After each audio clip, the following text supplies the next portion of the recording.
Então, após todo o ano de 2002 que nós passamos com todo o interesse das potências ocidentais em realizar uma nova ofensiva contra o Iraque, inclusive no caso dos americanos utilizando a questão do terrorismo como uma justificativa, um contexto para agir no Iraque, que era acusado inclusive de estar acobertando movimentos e organizações terroristas, chegamos ao ano de 2003.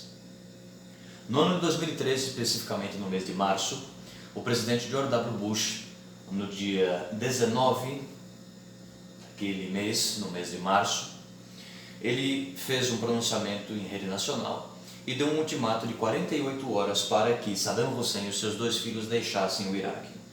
A desculpa de George Bush era que se Saddam Hussein e seus dois filhos, que eram os principais culpados pela rede de patrocínio às atividades terroristas, deixassem o Iraque não sofreria nenhum tipo de invasão por parte das potências ocidentais e da mesma coalizão que o havia imposto a derrota ainda em 91 durante a Primeira Guerra do Golfo. Saddam Hussein e seus filhos, logicamente, negam-se a este pedido norte-americano e o prazo de 48 horas, na verdade, ele é desrespeitado pelos próprios americanos, de tão ansiosos que eles estavam pela tomada do território iraquiano. Então, mais especificamente, às 2 horas e 13 minutos do dia 20 de março de 2003, iniciou-se as primeiras operações de combate com os voos de bombardeiros norte-americanos sobre a cidade de Bagdá. O sobrevoo dessas aeronaves veio do norte, partindo de postos avançados da Europa Oriental, sobrevoando os Balcãs e o território de Israel, pelo leste, de aviões que estavam estacionados em porta-aviões no Golfo Pérsico, sobrevoando as cidades de Kut, Bagdá, e de caças norte-americanos e britânicos que estavam estacionados na Arábia Saudita desde o fim da Guerra do Golfo. Então, portanto, nos primeiros 2 dias de combate, o que houve foram apenas ataques aéreos sobre os principais centros, especificamente Bagdá. No terceiro dia, os aviões se retiraram e então começa a invasão pelo sul da região iraquiana. As tropas aliadas que estavam estacionadas no Kuwait avançam em direção à cidade iraquiana de Basra, que já estava sendo defendida por tropas de Saddam Hussein, e essas tropas de Saddam são expulsas da região de Basra em direção à cidade de Nasiriyah. Nasiriyah ficava a mais ou menos 48 quilômetros de Basra.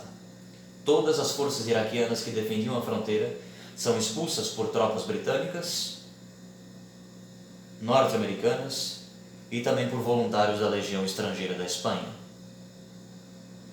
Essas tropas aliadas tomam Basra.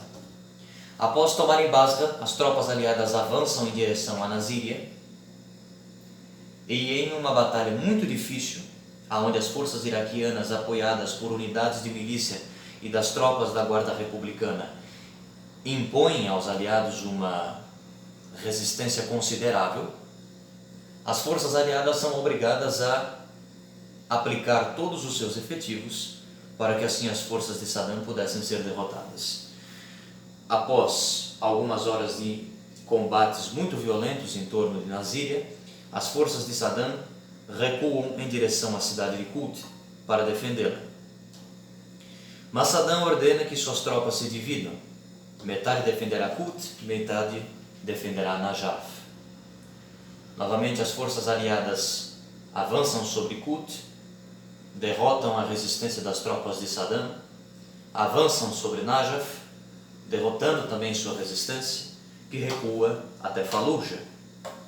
Neste interim, neste meio tempo, forças aéreas aliadas, novamente americanas e espanholas, sobrevoaram o território da Arábia Saudita, bombardeiam Najaf, bombardeiam novamente Bagdá e empreendem novos ataques sobre a região de Amara. Kut também é bombardeada. Estes caças, portanto, retornam às suas bases no Golfo Pérsico e alguns para a Arábia Saudita.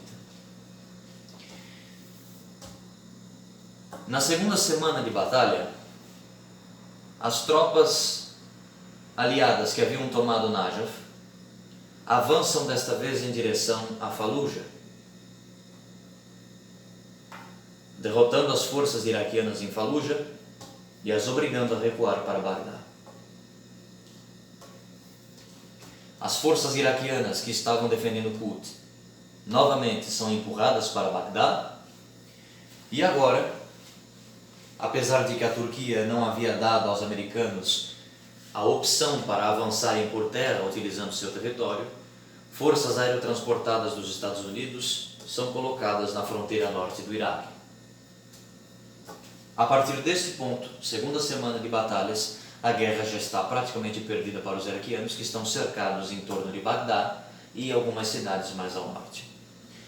Tropas que estavam integralmente defendendo Bagdá, que poderiam ser um grande obstáculo às forças americanas e britânicas e também espanholas que estavam avançando em Fallujah, Najaf e Kut,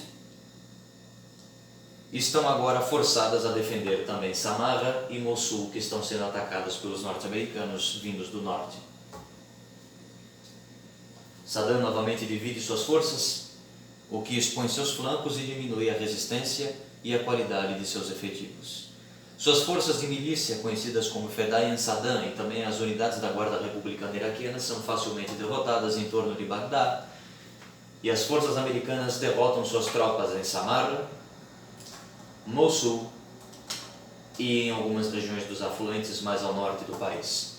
Unidades especiais dos Rangers americanos, unidades navais e de granadeiros britânicos e da Legião Estrangeira Espanhola avançam em todas as direções e assim, na terceira semana de combates, as forças de Saddam Hussein que estão em Bagdá são totalmente derrotadas e as forças da coalizão dominam a cidade exatas 3 semanas após o início dos conflitos.